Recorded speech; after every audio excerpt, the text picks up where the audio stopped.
ये स्टाइल मारते मारते ना हम मर जाएंगे। उतार के रखो इसे। ड्राइविंग का रूल नंबर 1 है सीट बेल्ट, नहीं, हैंड ब्रेक, नहीं, न्यूट्रल। नहीं। तो फिर क्या है? मैं जो बोलूंगा वही करना है। अच्छा।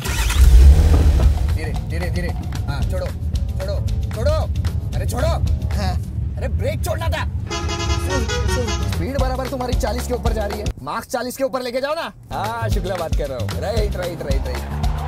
अबे राइट क्यों लिया? अरे रॉन्ग साइड है वो। सॉरी। अबे ट्रैफिक का बोल रहा है। अबे अंदर कर देगा हमको वो। फाइन मारेगा 25,000 की। अभी क्या करें पापा? आरसी है, insurance, adoption paper, voter ID.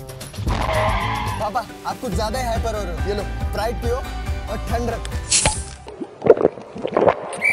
RC, ये लीजिए आरसी, इंश्योरेंस, ये लीजिए इंश्योरेंस। बेटे का लाइसेंस। लाइसेंस ही तो बनाने जा रहे हैं, छोड़ दीजिए ना सर, अपना ही बच्चा समझिए। पापा है इसलिए छोड़ रहा हूँ। गाड़ी चलाते समय ट्रैफिक के रूल्स फॉलो करना। Thank you thank you. पापा आज आपने तो बचा लिया। अरे तू स्टीयरिंग पे हाथ रख और चल चुप। तक